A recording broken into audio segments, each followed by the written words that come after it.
Hello everyone, today I'll be teaching you how to make Thai iced tea, also known as Cha Yen. The ingredients are listed below.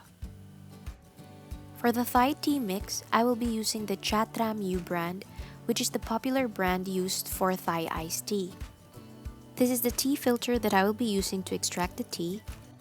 Put 2 heaping tablespoons of the loose tea leaves in the filter and make sure to close it. Then fill the cup with hot water and then steep the tea for at least 5 to 10 minutes.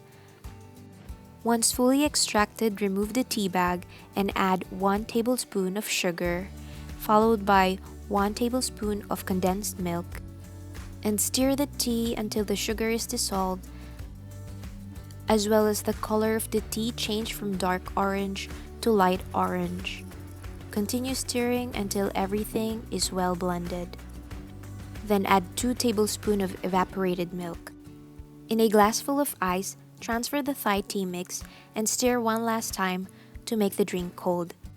And you can now serve your Thai iced tea. Enjoy!